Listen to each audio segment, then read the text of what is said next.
Eguerdion denori, eguerdion gure ikusentzule guztiori, Joseba zuri eta zure talde guztiori. Gaurkoan fruta landariak ezagutuko ditugu, bai etxian terrazan egiteko eta bai gure lorategian egiteko.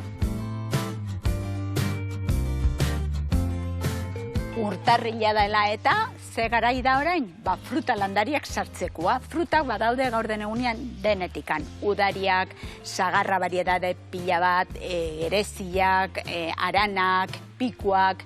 Eta badaude baita ere, fruta landaria da, baino dire bariedade batzuk terrazakoak edo lorontziko bariedadiak deitzen diogunak. Orduan, ezberdintasuna zein da? Fruta kanpoan egiteko landare bateri azkenian egiten da. Patroi bateri bariedade bat txertatzen zaio. Fruta handiak direnak, bariedade hori dira sustraia asko dakatenak, orduan sustraia pila bat dute eta horik indartsuak egiten dire, eta gero terrazakoak deitzen diogunak edo lorontzioetan ongi egiten direnak, azkenian berdina da patroi bat, txertatua bariedade bateri, baino bariedade hori da txikiagoa. Horrek esan nahi du sustraia asko gutxiago dela eta motxian egiten da.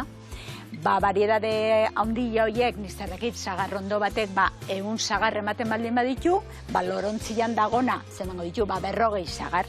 Orduan azkenian fruta, berez fruta, jateko fruta, berdina da, baino, segun ze idea dakagun edo zertarako nahi dugun, nere aholkua da terrazan lorontzitan bariedade motxak eta kanpoan jardinan edo zelaian egin behar baldin badugu bariedade handiak. Orduan, gaurkoan begiranik bat asko gustatzen zaidana da, motxian horrela dire sagarrak. Hau berdia dago, baino hau begira ja fruta batzuk baditu, oso polita da, osea, estetikoki ere oso polita da itxian eukitzeko, eta adibidez hau sagarra da, baina horrela izaten dire, bai aranak, bai udariak, gereziak baita ere, badaude gerezi gorriak, beltzagoak, esan oso polita da, eta hemen oso errex egiten dire.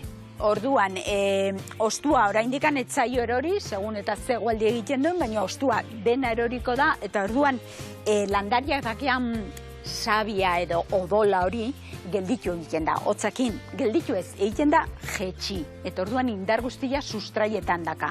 Hori da momentu ona landatzeko. Ematen du ez duela ezer lehorra dagola, baina horrela gotzen da. Eta gero, eguna luzatu ala, egun argila luzatu ala, martxo apirila aldera, orduan ateratzen da dena, odol hori mugitzen da eta gora ateratzen da, orduan ostua emango du.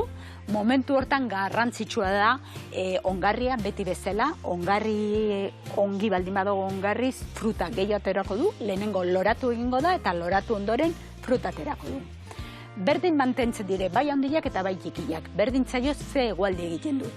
Gero egia da terrazan hegoaldera baldin badago udan pixka bat gehiago ureztatuko dugu, eudila egiten badugu txanda pasa, eta bestela kanpoan dago dena horiek lurrera sartu berrian bai behar dute ura, lehenengo 2 astiak edo ura behar dute sustrai hori ongi ateratzeko, eta gero normalian neguan hemen eudila nahiko egiten du fruta landarien dako. Txanda pasa egingo dugu, eta udan astian behin, bitan, pixka bat busti, bai egin behar ditugu. Gutxienez, lehenengo 2 urte horiek, pixka bat zainduko ditugu, baina gero egila da, hemen fruta landaria oso ongi egiten da. Ez dire neguan zitrikoak eta bezala ez dire babestu behar, zertik honek dena galtzen du, ostua dena galtzen du. Orduan, benetan, berdintxu egiten dire hegoaldera, ekialdera, benetan, hemen ongi egiten dire denak.